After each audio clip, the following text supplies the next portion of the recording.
Hello students, आप सभी कैसे हैं। आशा करती हूँ कि आप सभी अच्छे होंगे। हमारा आज का विषय है विशेषण। तो आइए समझते हैं विशेषण किसे कहते हैं। जो शब्द संज्ञा या सर्वनाम की विशेषता बताते हैं उन्हें विशेषण कहते हैं। संज्ञा या सर्वनाम की विशेषता बताने वाले शब्दों को विशेषण कहा जाता है। जैसे राम एक सुंदर लड़का है। लड़का क्या है? संज्ञा। उसकी विशेषता क्या है? सुंदर। तो सुंदर शब्द यहाँ पर विशेषण होगा। मीरा मधुर गीत गाती है। गीत क्या है? संज्ञा। विशेषता क्या है? मधुर। तो मधुर शब्द यहाँ पर गीत की विशेषता होने के कारण विशेषण कहलाएगा। थोड़ा समझते हैं। मूल शब्द, विशेषण, संज्ञा। काला घोड़ा। घोड़ा क्या है? संज्ञा। विशेषता क्या है? काला। तो काला शब्द विशेषण कहलाएगा। हरा पेन। पेन क्या है? संज्ञा। और विशेषता क्या है कि उसका रंग हरा है। 5 पुत्र। पुत्र क्या है? संज्ञा। लेकिन विशेषता क्या है कि 5 हैं। तो यहाँ पर 5 शब्द विशेषण कहलाएगा। कुछ आम। आम क्या है? संज्ञा। लेकिन वो कुछ ही हैं। तो कुछ शब्द यहाँ पर विशेषण कहलाएगा। 40 रुपये। 40 विशेषण है और रुपये संज्ञा। चलिए आगे समझते हैं। विशेष्य किसे कहते हैं? विशेषण जिन शब्दों की विशेषता बताते हैं उन्हें विशेष्य कहते हैं। अभी हमने ऊपर पढ़ा कि संज्ञा और सर्वनाम की विशेषता बताने वाले शब्दों को विशेषण कहा जाता है। तो विशेषण संज्ञा और सर्वनाम की विशेषता बताते हैं। तो इसीलिए हम कह सकते हैं कि संज्ञा या सर्वनाम को ही विशेष्य कहा जाता है। जैसे लाल किताब। किताब क्या है? संज्ञा। और किताब की विशेषता क्या है कि वो लाल है। तो लाल विशेषण है। विशेषता किसकी बता रहा है? किताब। किताब क्या है? संज्ञा।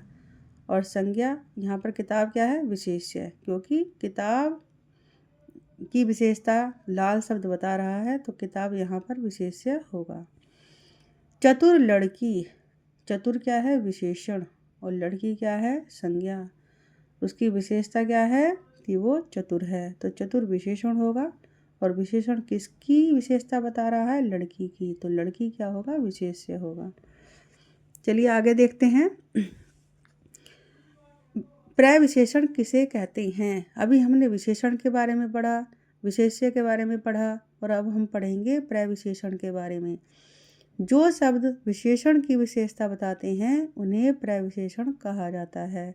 जैसा कि अभी आपने पढ़ा, संज्ञा या सर्वनाम की विशेषता बताने वाले शब्द विशेषण कहलाते हैं और विशेषण जिन शब्दों की विशेषता बताते हैं उन्हें विशेष्य कहा जाता है। जैसे रीना एक बहुत सुंदर लड़की है। लड़की क्या है? संज्ञा। उसकी विशेषता क्या है? सुंदर। तो सुंदर क्या है? विशेषण। और विशेषण की भी विशेषता है कि बहुत है, बहुत सुंदर है। तो बहुत यहाँ पर प्रविशेषण कहलाएगा। यह समस्या अत्यंत कठिन है। कठिन क्या है? विशेषण। समस्या क्या है? संज्ञा। तो कठिन की भी विशेषता यह है कि अत्यंत है, अत्यंत कठिन है। तो अत्यंत यहाँ पर प्रविशेषण कहलाएगा। वह लोमड़ी बड़ी चालाक है। लोमड़ी क्या है? विशेष्य है, संज्ञा है। और उसकी विशेषता क्या है? चालाक। तो विशेषण चालाक है।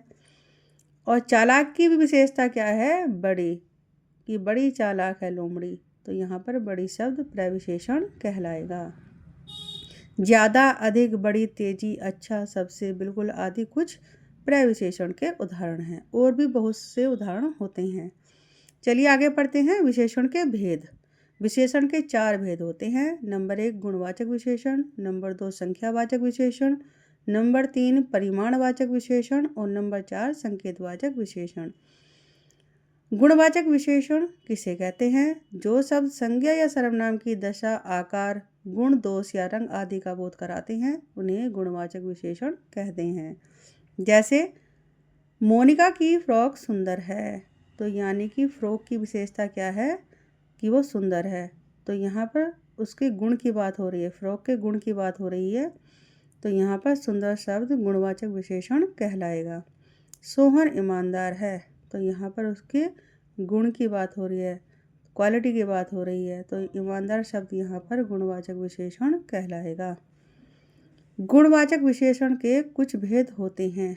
जैसे गुणबोधक गुणवाचक विशेषण, जैसे अच्छा, वीर, विनम्र आदि, ये सभी गुण का बोध करा रही हैं, तो इसलिए गुणबोधक विशेषण कहलाएंगे।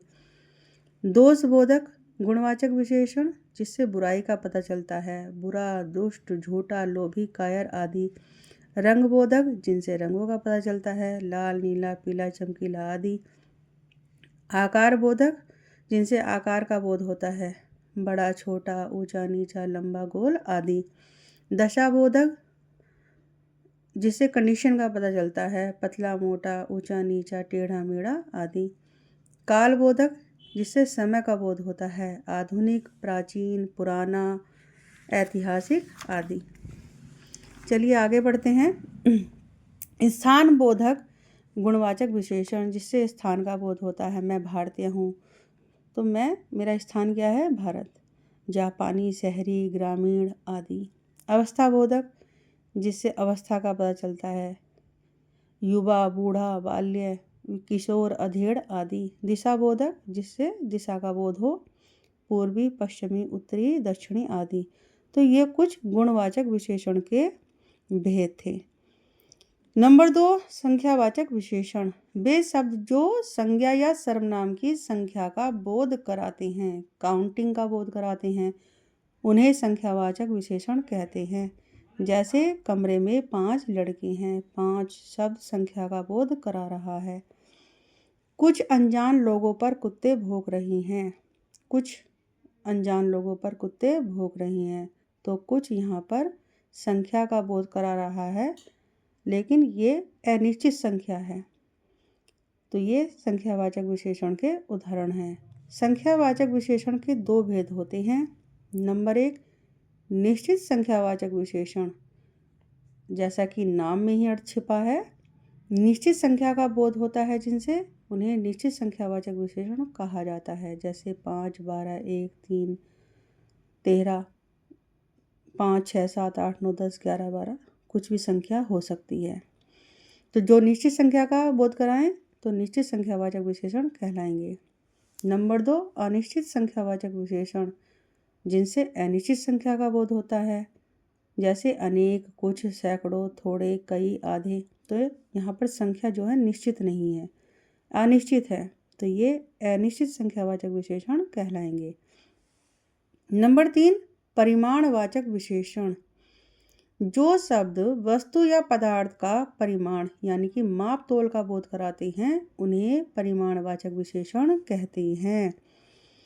जैसे जग में पानी कम है, तो पानी क्या है, यहाँ पर पदार्थ है, तो कम है, तो उसकी माप का बोध करा रहा है शब्द, तो यहाँ पर कम परिमाणवाचक विशेषण कहलाएगा। इस बैग में 2 किलो आम है, तो यहाँ पर 2 शब्द जो है तोल का बोध करा रहा है, तो यहाँ पर 2 परिमाणवाचक विशेषण कहलाएगा।